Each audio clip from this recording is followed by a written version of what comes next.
Jadi di antara syafaatnya Quran itu orang nggak jadi masuk neraka. Jadi syafaat itu ada dua, dari neraka diangkat ke surga, dan itu bisa lama itu. Tapi kalau syafaatnya Quran itu yang belum masuk neraka supaya nggak jadi masuk neraka.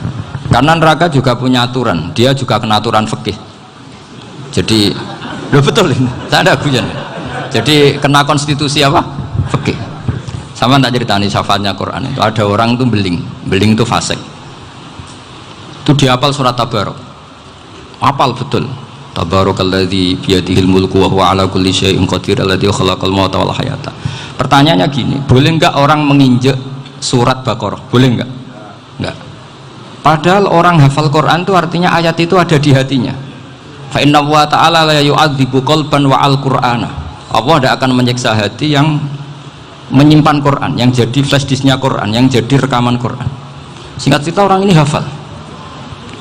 Pas ketemu Mungkar Nakir prosedur kan, ini orang fasik mau diantemin sama Mungkar Nakir. Prosedur ya, dia kan prosedur standar. Si surat Tabarok akhirnya menjelma jadi seseorang yang gagah berani.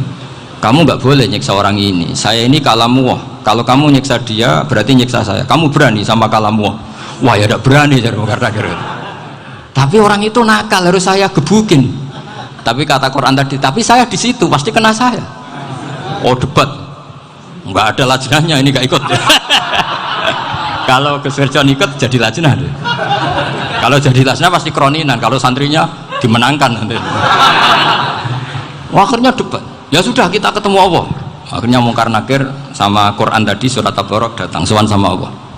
Terus kata Allah, memangnya kenapa Mungkar Nakir? Saya harus nyiksa dia karena dia fasik ya Allah. Memangnya kenapa surat Tabarok?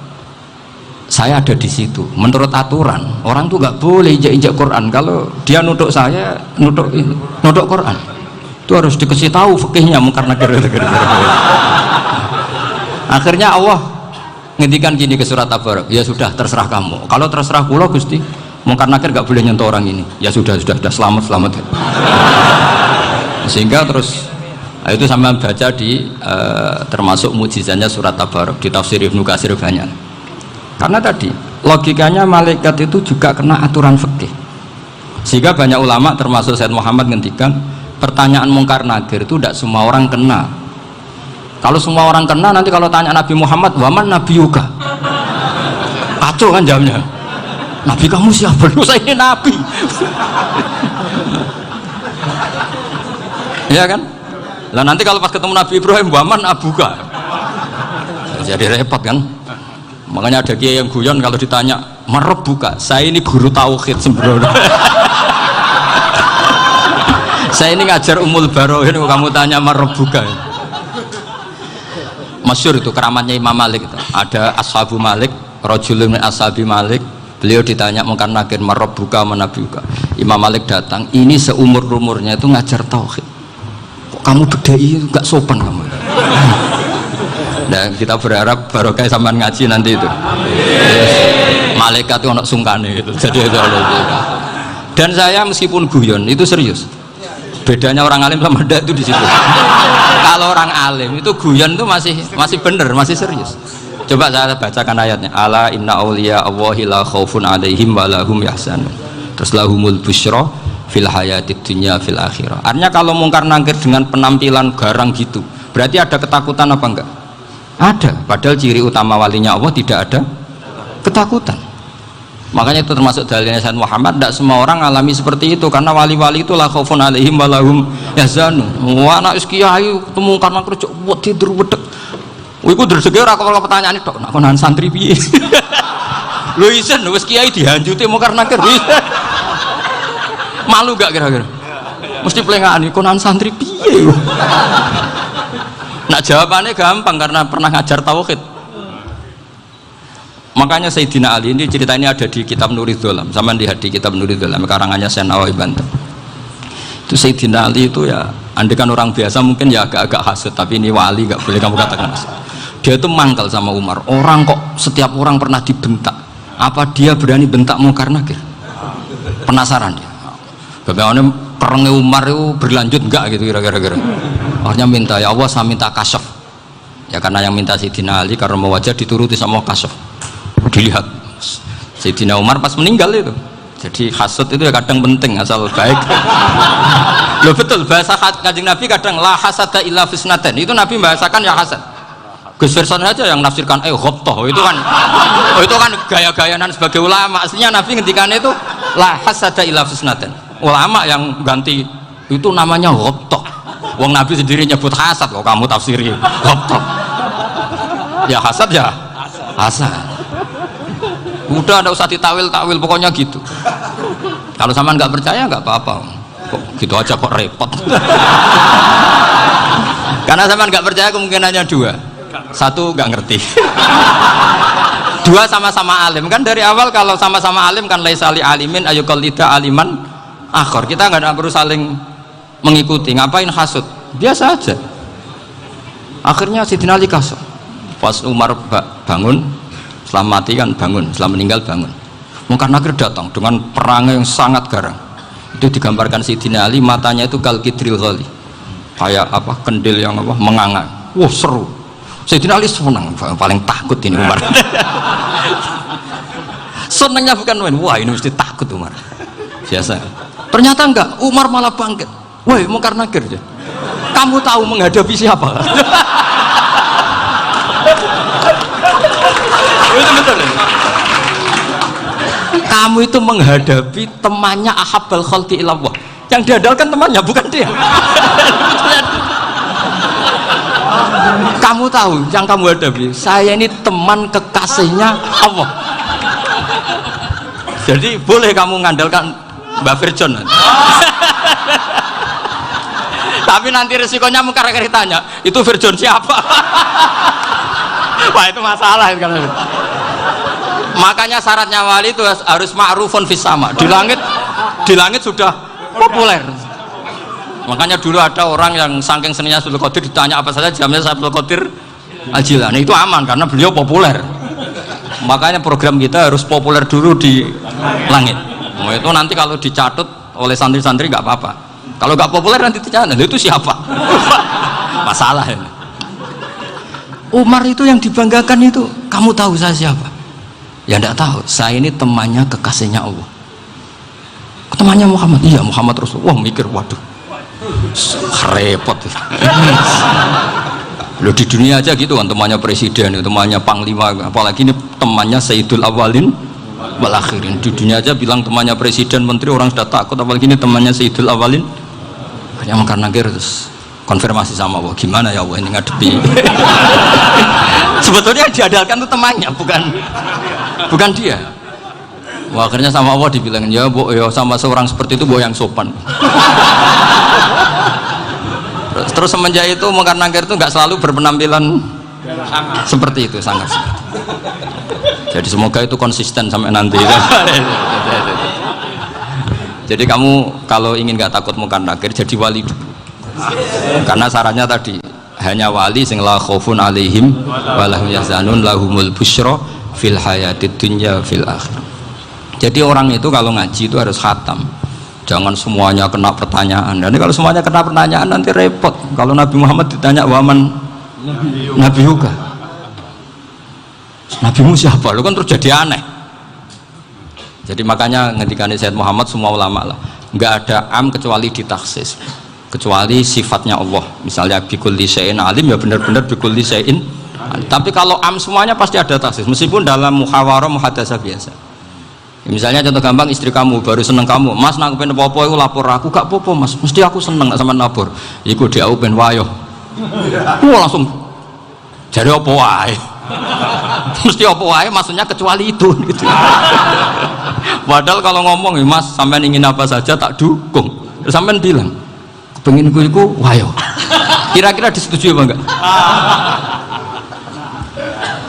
Sama seperti kita kalau punya teman akrab, wah senang omahku gak apa-apa, anggap ya omahmu dewe, terus mlebu-mlebu kamar.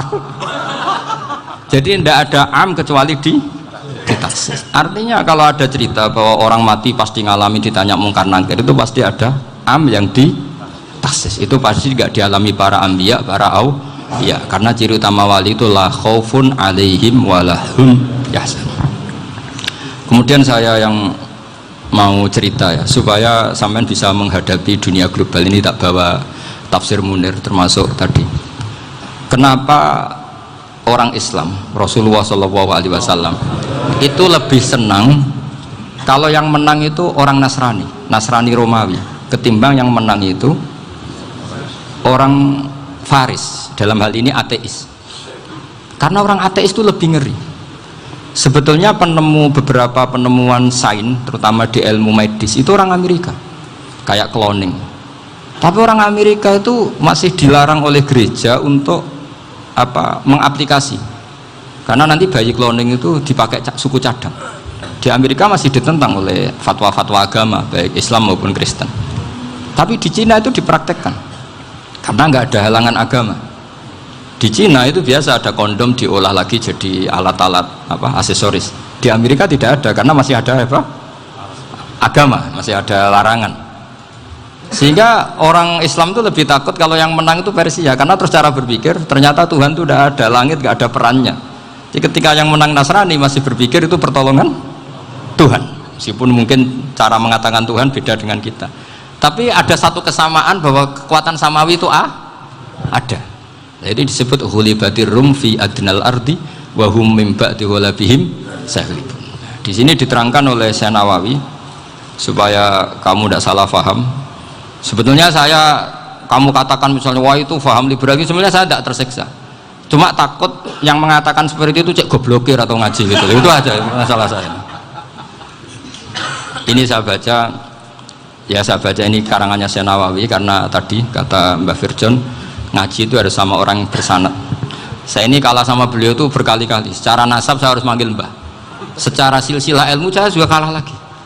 Saya sering disewani sama cucu-cucu Syekhona Khalil. Kiai Siddiq itu termasuk murid dekat beliau Syekhona Khalil. Kalau itu berarti kan Gus Firjon, Ahmad, terus Mbah Siddiq. Mbah Siddiq ngaji Syekhona Khalil. Syekhona Khalil itu pernah ngaji langsung sama Sayyid Zaini Tahlan. Berarti beliau dari Sayyid Zaini Tahlan itu baru generasi kelima. Sementara saya itu sudah ke-7 atau ke-6. Saya, Mbah Mun, Mbah Karim misalnya, Mbah Hashim, Mbah Mahfud Termas, Sayyid Abi Bakar Sato yang ngarangnya Anatul Thalibin, baru Sayyid Zaini Tahlan. Berarti saya ke-7, kalah lagi. Tapi untuk jadi wali biasanya cepat saya. Karena syaratnya jadi mbah itu ngalah demi putu. Jadi kalau beliau ngotot, saya dulu Gusti, saya mbahnya. Wah itu mbah yang nggak baik. Pasti jatahnya dikasihkan apa? Cucunya dulu. Makanya Abdul Muthalib itu orang yang dapat wangsit, tapi yang jadi nabi itu cucunya. Jadi dalil saya banyak. Sebenarnya Abdul Muthalib itu sudah sering dapat wangsit. Karena saya bahasakan wahyu, nabi yang protes, enggak nabi kok dapat wahyu. Tapi sebetulnya Abdul Muthalib itu masyhur. Kalimat-kalimatnya menunjukkan bahwa beliau itu sudah dapat wahyu kalau nanti cucunya itu jadi apa? Nabi. Makanya senangnya bukan main Abdul Muthalib sama Rasulullah. Putu seneng, mbah seneng putu. Jadi mungkin, jadi sampean enggak usah protes loh. Yang jadi wali kok cucunya. Loh, betul. Dulu Mbah Hamid Pasuruan itu kalau Mbah Ahmad Siddiq ke sana, Mbah Hamid Pasuruan kalau manggil Mbah Ahmad Siddiq itu paman. Tapi pamannya minta ijazah ke ponaan. Apa ya gara-gara itu memang. Kalau itu masih berlaku apa? Ngalah tadi. Kayaknya masih apa? Hawane masih. Karena melihat tren-tren langit masih gitu kayaknya masih. Masih itu. Ya, tapi mbahnya tetap dapat jatah, tenang saja nanti. Tapi memang sebaiknya mbah itu legowo. Rasulullah Muhammad SAW itu terkenal min dzurriyyati Ibrahim. Tapi kata Rasulullah, ana dakwatu Ibrahim wa bisyaratu Isa. Aku nganti ngene iki barokah dongane Nabi siapa? Ibrahim. Jadi dongane Nabi Ibrahim ya tiba teng putu. Jadi banyak bukti bahwa jatuhnya ke putu gitu. Tadi saya di kamar sama beliau berduaan. Nih Mbah sing dadi wali di sini, aku webang. Cocokan tadi. Nah, kenapa saya akhir-akhir ini gulirkan daftar wali? Kenapa? Saya ini resah ya, orang sudah ingin dicintai pejabat, dicintai tetangga, dicintai teman. Tapi kadang-kadang orang lupa lagi dicintai Allah. Makanya saya meskipun guyon, tapi ini amdan, bukan sahwan. Supaya orang punya cita-cita lagi jadi wali, ingin dicintai Allah.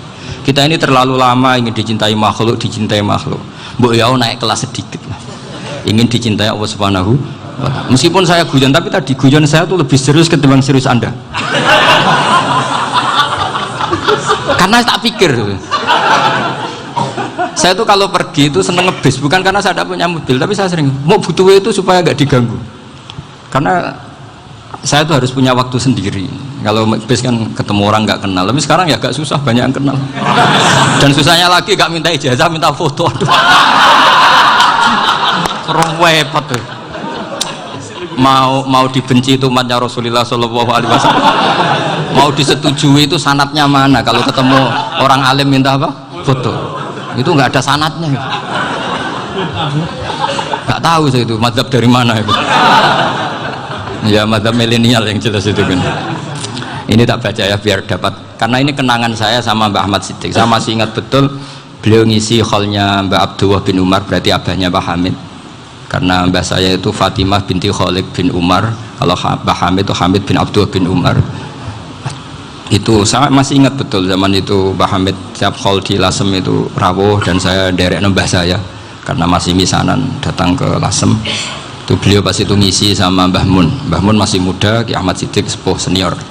Itu beliau cerita bahwa dulu ketika Indonesia dijajah Jepang itu para kiai mimpi dibacakan ayat ghulibatir rum fi adnal ardi wa hum min ba'di ghalabihim salim. Terus ada kiai yang tanya, takwilannya gimana? Ya nanti Jepang pulang bukan karena kita yang mengalahkan, tapi Jepang ada yang mengalahkan sendiri meskipun tidak kita.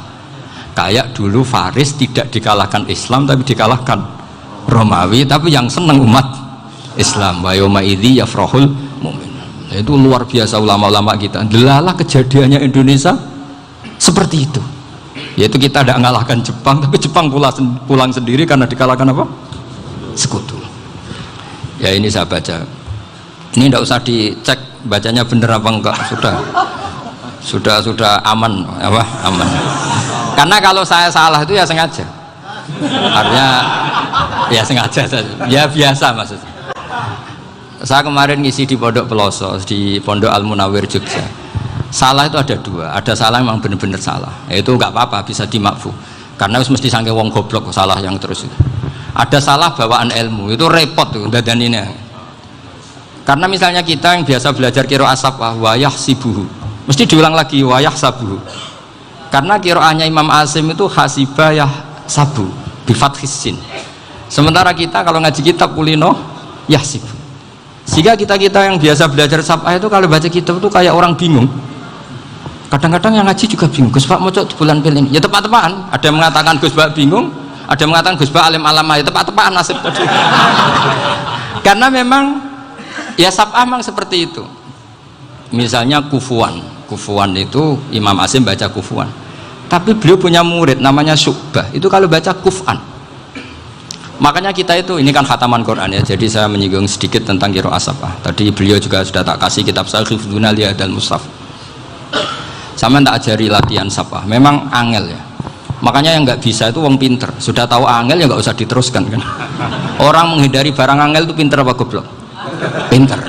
Berarti wong goblok pinter. Saya tuh makanya sama orang goblok tuh respect. Jadi orang alim tuh angel apa gampang? Angel. Menghindari barang angel pinter apa goblok? Loh, orang menghindari barang angel pinter apa goblok? Pinter. Berarti wong goblok pinter. Jadi saya sama orang-orang goblok itu respect. Sudah tahu jadi orang alim angel ya, barang angel ya harus dihindari. Makanya saya ini insya Allah umatnya Nabi yang termasuk yang terbaik. Amin. Karena mencintai umatnya Nabi termasuk yang goblok. Waduh, itu tidak gampang itu. Karena tadi sudah tahu ya, seperti itu loh orang naik panjat pinang itu yang naik karena ingin hadiah. Yang nonton sudah tahu, wah licin kok dinaikin mau keplodok ya. Tapi orang sepakat yang nonton juga pinter karena sudah tahu ribet kok. Tukun yang pasar kena lah apa mana. Sama juga gitu. Ngalim tafsir angel, ngalim fikih angel. Ada karek ngaji ngerekam kan gampang. Itu pinter apa goblok? Pinter. Iya. Makanya kula niku mbok burohno ngono tok. Saya tadi dinasihati Mbak Firjon, muga-muga hati saya selamat. Saya itu meskipun kata orang banyak, muhibbin saya banyak, tapi saya insya Allah tidak riya. Saya itu pakai kitab namanya Tasbitul Fuad, itu karangannya Said Abdul Al-Haddad. Ketika beliau punya muhibin banyak ditanya, bagaimana ya Habib Anda menjaga hati Anda? Jamnya Said Abdul Haddad itu unik. Innama azzamu Allah. Mereka itu sebenarnya menghormati Allah, cuma butuh sarana, dan itu saya. Jadi saya tahu sampean semua itu mencintai Quran, mencintai sunnah Rasul, mencintai hadis-hadis Rasul. Cuma sampean kan karena nggak paham, terus manfaatkan saya. Jadi sebenarnya saya ini korban. Korban. Jadi saya mau riak gimana? Korban kok mau. Bangganya di mana tuh?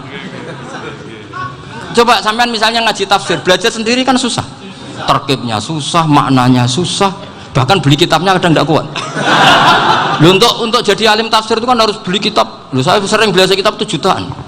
Tafsir Tobari, saya pernah beli kitab Fakhrur Razi itu berapa coba? 27 jilid.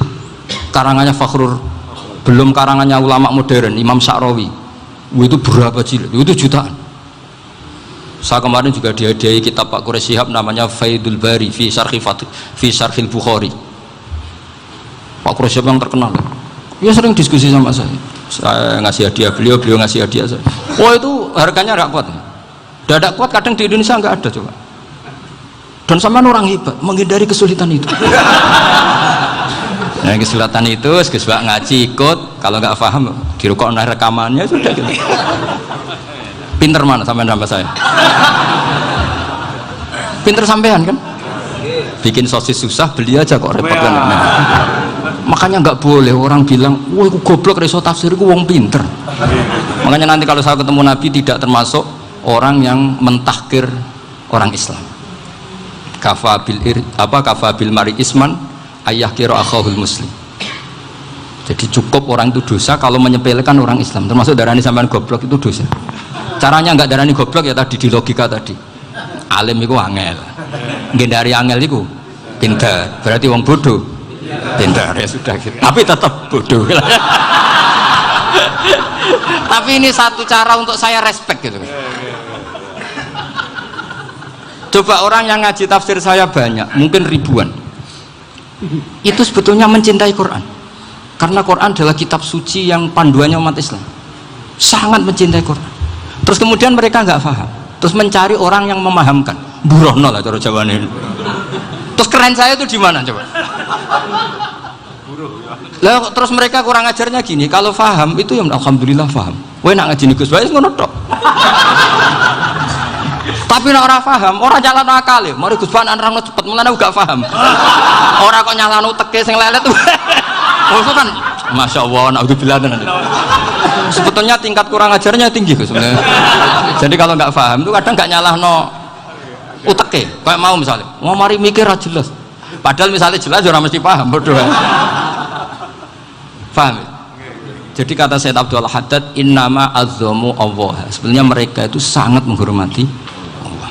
Makanya kita nggak perlu mengatakan wasilah itu kafir, nggak akan. Karena orang tawasul sama Rasulullah itu ingin dapat ridhonya Allah lewat orang yang dicintai Allah. Kita mencintai wali sebenarnya, wah itu kekasih Allah. Kita mencintai itu karena mencintai Allah. Sama seperti gini, kamu mencintai kangkung apa enggak? Sebenarnya sama sekali enggak. Tapi kamu ingin sehat, ada asupan gizi. Kamu ingin tubuh kamu sehat, butuh asupan gizi. Kemudian kamu makan kangkung. Apa terus kamu cinta kangkung? Kan enggak. Cinta kesehatan kamu sama. Orang yang mencintai saya sebenarnya ingin kepuasan rohani. Saya kan termasuk kiai yang torekonya gampang. Ini swarga, kan akhirnya penggemarnya banyak. Coba kalau kamu neraka. Jadi sebetulnya Anda mencintai kepuasan Anda sendiri. Nah, saya ini korban. Makanya untuk masuk surga cepat saya. Korban itu cepat. Da'watul mazlum la turaddu kan gitu. Laisa bainahu wa bainallah hijab. Jadi saya kalau dongo langsung seret langit. Karena mazlum. Saya sinau tafsir itu Pak, sampean bayangkan ada tafsir itu sudah 27 jilid. Sekarang Fakhrur Razi itu bulatnya bukan main. Karena dia ahli filsafat. Bulatnya Masya Allah. Sudah gitu sinau Jalalain kadang dikomen oleh Sawi. Sudah kita percaya Jalalain jebule dibuli Sawi. Percaya Sawi dikandani, "Oh iku Maliki Rasafi." Oh, ribet. Sudah gitu sinau Qurtubi, sinau tafsir Tobari itu susahnya. Belinya susah, belajarnya susah. Padahal saya punya keluarga, punya istri, punya anak. Bayangkan kalau istri saya rewel kayak istri sampai. Wah itu, tapi alhamdulillah enggak. Sama sekali enggak. Allah sudah milihkan, wah ini bahaya kalau punya istri rewel. Imam Sibawai itu kitabnya banyak, tapi yang terbukukan hanya kitab Sibawai. Karena beliau kalau sudah belajar lupa istri. Hanya pas beliau di pasar, kitabnya dibakar semua sama istrinya. Karena dianggap saingannya. Ternyata yang dicerai tidak kitabnya, malah istrinya. Itu Imam siapa? Sibawai. Tapi alhamdulillah kitab saya nggak terbakar, aman. Saya teruskan ya. Jadi untuk menjaga ria dilatih innama azzamu Allah. Sebenarnya mereka itu menghormati Allah. Sehingga wasail itu sebenarnya nggak pernah jadi subjek pelaku utama, enggak. Tetap Allah. Sebab itu kata Sayyid Muhammad, kamu kok mengatakan wasilah itu kafir itu gimana? Ketika innallaha qad ba'atsa lakum taluta malika. Talut itu ya manusia. PD-nya itu apa? Inna ayata mulkihi ayyatiyakumut tabut fihi sakinatum mir rabbikum wa baqiyatum mimma taraka ahlu Musa wa ahlu Haruna tahmiluhul malaika. Jadi beliau PD itu kalau bawa sunduk semacam peti sakti, sing di situ ada baqiyatum mimma taraka ahlu Musa wa ahlu Haruna tahmiluhul malaika. Ya kayak semacam jimat. Tapi saya bukan mensyariatkan jimat enggak, karena nanti banyak penjual yang pembohong juga gitu loh. Cuma cerita, kamu tidak usah mengatakan kafir. Dulu Tolut PD-nya kalau bawa sunduk semacam peti kesaktian yang di situ ada baqiyatum mimma taraka alu Musa wa alu Haruna tahmiluhul malaika. Sehingga Khalid bin Walid meskipun beliau sahabat dan menyaksikan wajah Rasulullah SAW, itu bawa sya'aratun min sya'aratihi Rasulullah SAW, bawa rambutnya Nabi. Perang kemana-mana itu diletakkan di pecinya. Nanti sama tanya lagi, masa pakai peci Khalid bin Walid ini? Wah panjang, sampai itu repot. Sampai tak warai ngaji usul fikih. Usul fikih itu kalau ngaji itu ada istilah tangkihul manat. Ini mesti ini wilayah yang kita bisa berdebat sama Mbah Firjon. Dulu itu musuh saya karena saya makili Anwar, beliau makili Peloso. Tapi tahu-tahu kalah tua terus saya mengundurkan diri.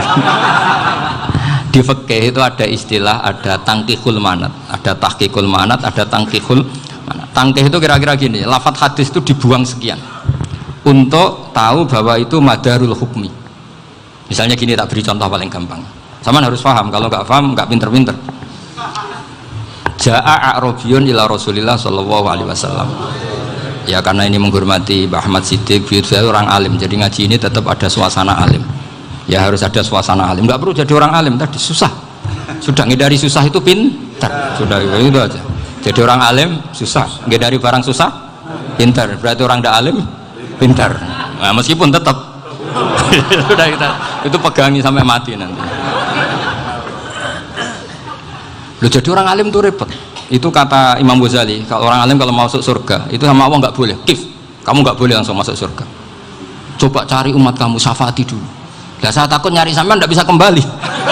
Saya tidak punya rencana itu. Pokoknya mau masuk. Boleh sampean kuaduan, aduan balik raroh dewe, wah repot nanti saya. Berat jadi orang alim itu berat. Ya saya teruskan ya. Ada tangkihul manat. Ja'a a'rabiyun ila Rasulillah sallallahu alaihi wasallam. Faqala ahlaktu wa ma ahlakaka qal waqa'tu imraati fi nahari Ramadan. Ya sidang kita, saya ini rusak ya Rasulullah. Kenapa? Karena saya menjima istri saya fi nahari Ramadan. Kata Nabi, kamu harus bayar kafarah. Napa Nabi kafarah? Puasa 2 bulan. Wong baru 1 hari aja terjadi gitu kok disuruh puasa 2 bulan. Ya tidak kuat ya Rasulullah. Baru berapa hari saya puasa aja kecelakaan seperti itu. Apalagi kalau sampai 2 bulan. Tidak ya Rasulullah. Ya sudah kalau gitu kamu apa? Pertama ngasih makan apa? Itqu raqabah kan, pertama merdekakan budak. Tapi kan sekarang nggak ada budak makanya terus sekarang langsung puasa. Wah ini nggak bisa semua. Ya sudah ngasih makan orang 60. Kasihkan siapa ya Rasul? Ya orang fakir. Saya ini paling fakir. Di kampung saya ini orang paling fakir. Jadi mulai dulu orang fakir itu hubungan suami istri itu paling lancar mulai dulu. Makanya orang fakir itu anaknya banyak.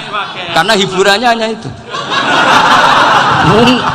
Wong Ramadan aja. Coba mau ke ATM nggak punya uang, mau antri di bank nggak punya, mau apa coba? Itu mulai dulu. Ini sanatnya mutasil. Wah, akhirnya sudah sanksinya kan tadi ya itqu raqabah atau puasa 2 bulan berturut-turut atau ngasih makan 60 orang miskin. Lalu kata ahli usul fikih, kata a'rabi dibuang, nggak menjadi catatan hukum. Orang kota pun kalau melakukan itu juga kena sanksi yang sama. Imro'atahu juga dibuang. Andai kan itu dilakukan untuk amatnya juga ketentuannya sama. Nah sekarang perdebatan antara Imam Syafi'i dan Imam Malik begini. Sekarang pertanyaan gini, jima istri itu hukumnya boleh apa haram? Boleh kan? Lalu kalau ada orang tanpa udzur kemudian makan siang-siang, cara Imam Malik hukumnya sama, harus kena sanksi yang sama. Karena sama-sama hadku hurmati Ramadan bighairi udzrin syar'iyyin. Sama-sama merusak hukum Ramadan tanpa udzur syar'. Lo jima itu tidak zina. Kan hukumnya jaiz. Nah, sekarang makan hukumnya jaiz, harusnya juga kena ketentuan yang sama. Cara pikirannya Imam Malik. Nah, alhamdulillah Imam Syafi'i gak setuju. Wah, cara setuju repot. Bahkan orang-orang Syafi'i sudah punya khilaf, kalau gitu minum dulu. Iya, biar gak kena. Iya, biar iftarnya pakai minum. Setelah minum baru jima kan. Iya. Ini sudah menyiapkan khilafnya. ini khas Syafi'i ini, bongsong rekayasa hukum. Nanti bisa belajar jauh cara ngakali hukum. Makanya guyonan yang masyhur Gus Dur itu gitu. Ada seorang kiai atau Gus lah, ya punya salah, namanya manusia kan punya salah, entah cangkruk entah apa, pokoknya punya salah. Ada wartawan yang ngiranya semua kiai itu orang suci, sehingga tanya sama Gus Dur, Gus itu ada kiai kok ya pokoknya salah lah, tapi jangan bayangkan dosa besar, enggak, kecil-kecil aja. Itu gimana itu, padahal kiai kan orang suci. Jawabnya Gus Dur lucu, ya justru yang boleh salah itu para kiai, kalau kamu nggak boleh. Loh, kok bisa Gus? Karena mereka tahu caranya tobat. Repot. Kalau kamu nggak tahu caranya, sama pelanggaran hukum itu ya harus pakar-pakar hukum. Ya. Itu yang tahu caranya rekayasa. Kalau kamu ya kena pasal kan ya. Jadi kamu jangan niru saya. Saya ini punya sekian cara untuk nah, itu namanya khilaf. Makanya kata Sayyid Muhammad, kamu tidak usah anti khilah, karena Abu Hanifah itu membolehkan khilah, kitabul khiyal. Yang penting kamu soleh dulu, setelah soleh nanti Allah maklumi. Soleh dulu, syaratnya soleh dulu. Kalau tidak soleh jangan. Contohnya gini, ada orang mau puasa lemes sekali, mau makan, gampang. Kalau langsung makan kan kayak hadku hormati Ramadan biwari udhrin syar'iyyin. Aku langsung mau jembera sowan Mbah Firjon. Sudah status saya Pak musafir. Sudah berangkat aja sampai Tuban makan, nanti kalau nggak jadi ya nggak apa-apa, sudah kan mulai pergi sudah musafir. Saya tidak tahu nanti malaikat tertarik gebuki nggak tahu, tapi itu ada khilafnya, asal soleh lah. Karena kata Sayyid Muhammad dan semua kitab mengatakan itu, kalau sama nggak tahu ya kebablasan. Nabi Ayub, nabi yang terkenal gudikan itu siapa? Ayub ya. Itu yang Israiliyatnya akan seru lah. Gudikan dikukur bek kreweng itu terlalu lah kalau itu. Untuk kreweng konti ning Arab ora ono kreweng itu sudah masalah itu. Singkat cerita, Nabi Ayub ketika diasingkan kaumnya itu kan nggak punya sumber makanan. Lah orang lelaki itu mulai dulu egois. Istrinya Nabi Ayub itu cantik sekali, udah cantik, rambutnya bagus. Makanya kamu nggak usah tanya kenapa istrinya kayak banyak yang cantik. Ya nah, warasatul anbiya, nggak boleh gitu. Kalau nggak cantik ya warasatul anbiya dari segi balak. Istrinya Nabi itu semuanya cantik. Nggak usah tanya sebabnya apa, pokoknya gitu, semuanya cantik. Singkat cerita, beberapa kali istrinya Nabi Ayub itu kerja demi bisa nafkahi Nabi siapa? Suatu saat itu tidak ada pekerjaan yang cukup untuk beli roti. Satu-satunya peluang dapat rezeki itu putrinya raja itu rambutnya berondoli. Terus ada sayembara siapa yang rambutnya bagus mau dibeli. Sampai rambutnya istrinya Nabi Ayub itu dijual. Nabi Ayub tersinggung karena itu mengurangi kecantikan. Jadi lelaki mulai dulu gitu. Udah nggak urun kalau istrinya nggak cantik itu komplain. Itu khasnya lelaki. Jadi kalau kamu gitu ada sanadnya juga, tenang saja ya. Komplain ya pegawai itu. Saking mangkelnya Nabi Ayub terus ngendikan la adriban naki mi'ata sautin, kamu akan saya pukuli dengan mi'ata sautin atau dengan 100 cambukan atau mi'ata dikhtin atau mi'ata apalah sesuai konteks zaman itu. Enggak namanya pecut tuku konti kok ribet lagi. Singkat cerita akhirnya ketahuan bahwa istrinya menjual itu demi Nabi Ayub. Allah nggak ridho kalau kekasihnya yaitu istrinya Nabi Ayub wis perjuangan kayak gitu malah kena hukuman.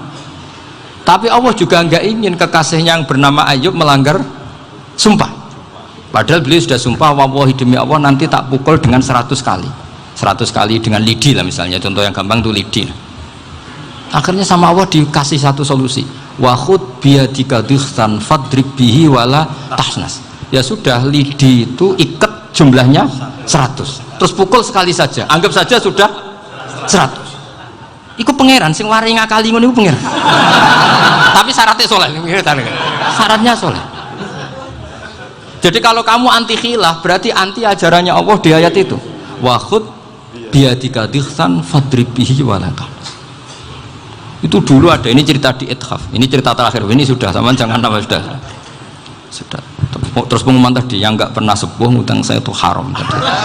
Karena tadi saya punya kewajiban di rumah yang bisa menggugurkan ya kewajiban yang lebih besar. Lebih besar itu ya tadi, bisa pernah guru, pernah sepuh, yang jelas nggak umur sampean menangkap itu, tua serepot itu. Ada raja itu ganteng kaya, senengannya nikah perawan cantik, itu semua kampung mesti kenal. Mungkin digilir atau gimana pokoknya. Suatu saat ada pemuda suka sama perempuan yang di kampungnya, cantik sekali. Kemudian pemuda ini ternyata pekerja di kerajaan itu. Tiap hari ditanya, wah itu yang di kamu yang cantik siapa? Mau saya nikahin gini. Wah bahaya, ini saingannya raja. Jadi yang dibidik pemuda tadi itu saingannya. Si raja ini orang yang namanya raja kan gengsinya tinggi.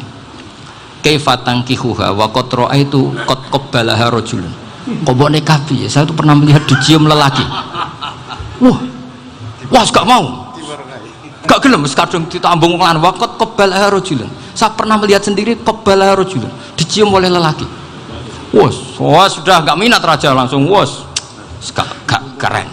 Suatu saat pemuda tadi nikahi perempuan itu. Rajanya marah-marah, kamu lelaki gak punya harga diri gini. Gak punya selera, gak punya harga diri, sudah pernah dicium orang kok tetap dinikah. Bilang ke raja, ta'rif manir rajul, lelaki itu siapa? Abuha. Kamu tahu lelaki itu siapa? Sopo? Abuha. Bapaknya. Saya kan hanya bilang rajulun. Pernah dicium lelaki. Lah pikirannya raja itu lelaki ya kue-kue ngene iki. Tapi butuhnya canom mau raja ben gak sido itu aja tuh. Baru kayak digulirkan gitu, wakot kebalah rajulun. Wah nggak mau. Setelah itu suatu saat pegawainya tadi nikahi perempuan. Kamu nggak punya harga diri gini. Kamu tahu mandir rajul apa abuha? Wah nak ngono aku gak apa-apa. Lah monggo sakniki wis bojo kula. Ora trimo wis diambung wis macam-macam. Lah itu namanya khilah. Apa? Khilah. Kalau di Balawa disebut tauriyah atau apalah. Tapi saya tidak ngajari sampean seperti itu. Sudah pinter sebelum saya ajarin. Bangsa ngakali kan sudah pinter. Ya ini terakhir tak baca Arabnya saja nanti. Bismillahirrahmanirrahim. Biar dapat barokahnya Syekh Nawawi juga barokahnya guru-guru. Bismillahirrahmanirrahim. Wasababu nuzuli hadil ayati annahu kana baina farisa war rumi qitalun wa kana al musyrikuna yawadduna an taghliba farisu ar-ruma li anna farisa kanu majusiyan ummiyin wal muslimuna yawadduna ghalabatar rum ala faris liqaunihim ahla kitabin. Jadi zaman dulu orang Islam lebih senang kalau yang menang itu orang Nasrani. Kalau bandingannya ateis, karena bagaimanapun percaya kekuatan langit. Sementara orang ateis sama sekali tidak percaya kekuatan. Apapun bedanya kita dengan Nasrani itu ada kesamaan, yaitu percaya adanya kekuatan langit. Sehingga ketika orang Romawi kalah itu orang Islam ikut susah. Paham ya? Makanya ini tak baca biar sampean nggak macam-macam pikirannya. Fab'atha Kisra saat terusnya. Ya pokoknya seperti itu. Akhirnya Rasulullah SAW berdoa lebih seneng yang menang itu Rom karena ahli kitab. Artinya apa? Kemenangan ahli kitab adalah kemenangan makhluk atau hamba Allah yang mentautkan kekuatan kita di bumi dengan kekuatan langit. Makanya saya berharap selain kita ikhtiar medis, kita harus memperbanyak istighfar. Bagaimanapun semua itu dari Allah Subhanahu wa ta'ala. Kita menghormati negara dengan ikhtiarnya, tapi saya mohon sekali kita juga istighfar, karena semua itu juga ditentukan oleh Allah, oleh langit. Ya, saya kira demikian. Assalamualaikum warahmatullahi wabarakatuh.